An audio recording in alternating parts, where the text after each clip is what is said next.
अस्सलाम वालेकुम वरहमतुल्लाहि वबरकातुहू। मुफ्ती साहब की बारगाह में एक सवाल अर्ज़ है।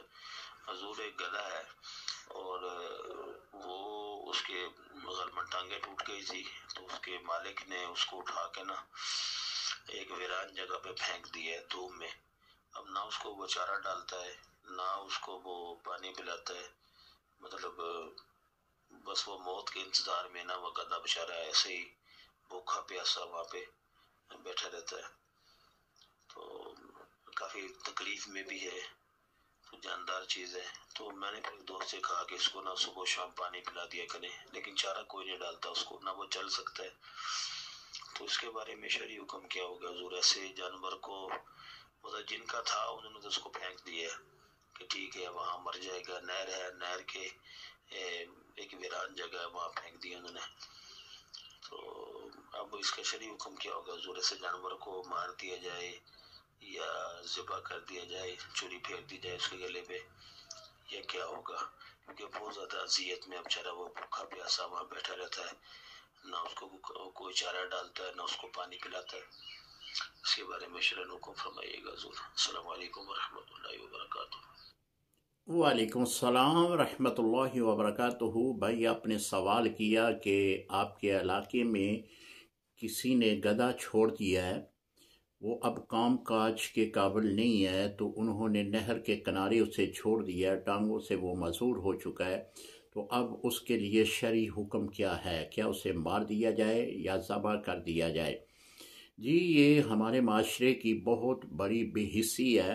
मैंने देखा है अक्सर मसाइल हमारे पास इस तरह के आते हैं कि जब कोई जानवर काम काज का नहीं रहता, इसी तरह घोड़ा है या यही गधा, इसके बारे में फिर वो ऐसा ही करते हैं कि वो खेतों में छोड़ देते हैं, जंगल में छोड़ देते हैं।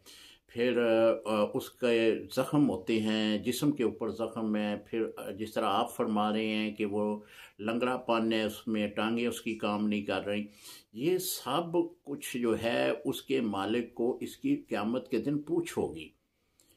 जब वो काम करता था तो उस वक़्त तो उसको बड़ा उसने देखभाल की है।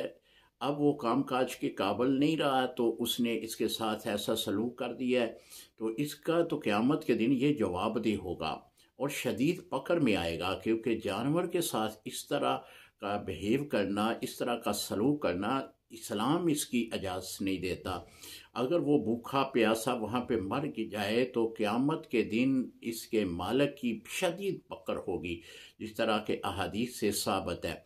लिहाजा इसे चाहिए कि फौरी तौर पर उस जानवर को घर ले आए, उसका जो भी इलाज है वो करे, जो भी उसके ज़ख़म है उन पे दवाई वगैरह लगवाए और उसका इलाज करे। क्योंकि उसने अपनी जो ज़िंदगी थी, पावर वाली ज़िंदगी, उसमें उसका साथ दिया है। अगर अब उसके लिए ये नकाहत, कमज़ोरी या कोई इस तरह के मामलात बने हैं तो अब उससे वो बेजार होकर उसे जंगल में छोड़ रहा है, तो तौबा करे, उस जानवर को वो वापस लाए। तो आपने सवाल फरमाया कि उसका क्या किया जाए।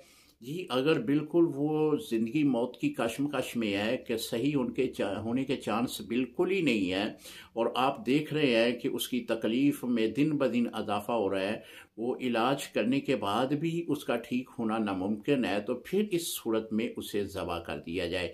ज़बह करने के बाद उसको गड़ा खोद कर दफन कर दिया जाए, ताकि मज़ीद अज़ियत हो, अज़ियत में वो मुब्तला ना हो।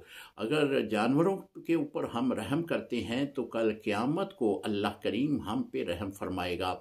एक वाक़या लिखा है औलिया कराम ने अपनी किताब सीरतुल औलिया में कि एक अल्लाह के वली थे, उन्होंने एक बहते हुए पानी से एक कीड़े को निकाला था, तो अल्लाह ताला ने उसको जन्नत अता की। तो उन्होंने ये बात अर्ज़ की कि ए अल्लाह, क्या मेरी इबादत जो है उसके सिले में मुझे जन्नत मिली है? तो अल्लाह ने फरमाया, नहीं, इबादत को तो देखा ही नहीं गया। जो तूने एक छोटे कीड़े को बहते हुए पानी से निकाला था, उसके सवाब मैंने तुम्हें जन्नत दी है। एक छोटे से कीड़े के साथ ये बर्ताव करने से अल्लाह ताला इस कदर खुश हुआ कि उसको जन्नत की नेमत से नवाज दिया।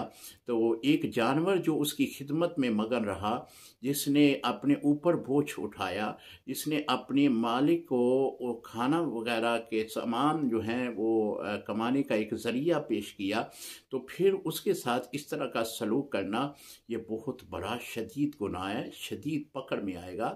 अस्सलामु अलैकुम रहमतुल्लाहि व बरकातहू।